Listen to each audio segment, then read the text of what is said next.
Bungie, Destiny 2 is losing players at an alarming rate. Here's how to fix it.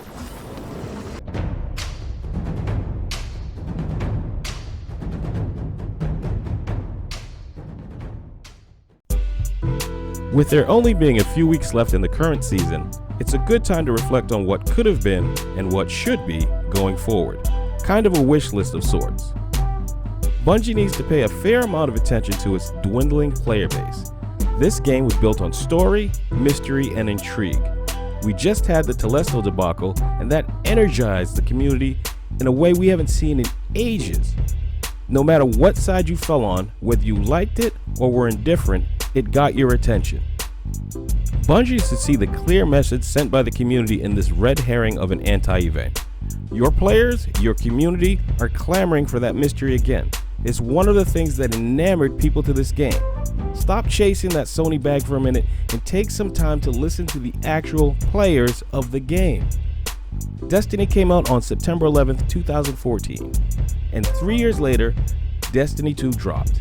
So essentially, we have been playing some form of Destiny for 8 years. That's a long time to be playing what is pretty much the same game.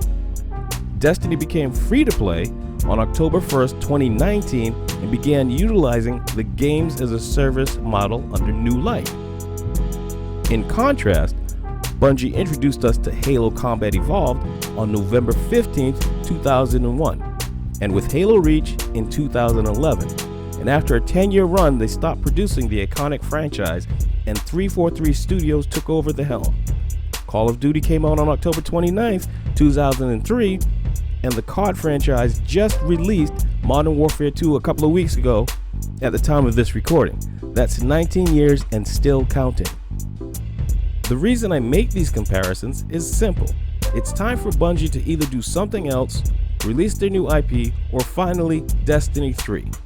A good portion of us have come from a Halo or COD background, with some still playing both.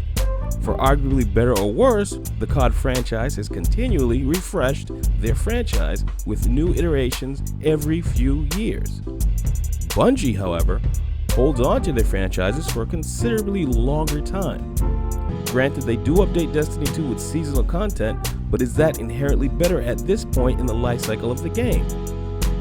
Given its past history with the Halo franchise, Bungie seems to reach its acme around this point in the life cycle of a game. Maybe they internally get burned out with keeping a game fresh and enticing to its player base. Given all the issues we are having with PvP, PvE, lacking new maps, weapon balancing, meaningful events, predictable and repeated seasonal content, power creep, playlists that have become meaningless, the list goes on. With all of these things I've touched on, it would seem that now is the time for Bungie to save its dwindling population and reinvigorate the franchise and possibly themselves by starting fresh. With all that Bungie has on deck, and with the sheer size of their aspirations to grow in other directions, perhaps it's time for Bungie to spin off a subdivision dedicated solely to the Destiny franchise going forward. If so, they could steer this ship in the right direction and regain focus, marshal resources, and a team whose only purpose is to address all things Destiny.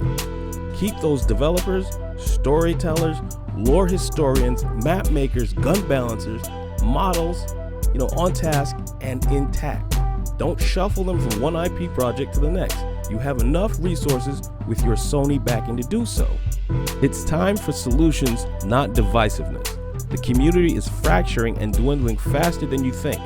There is still some time left to recapture some of that mystery, that magic and awe that has been missing from the game for some time.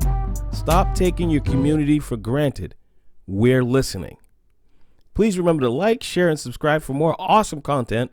And again, it's your time, and I thank you for sharing it with me.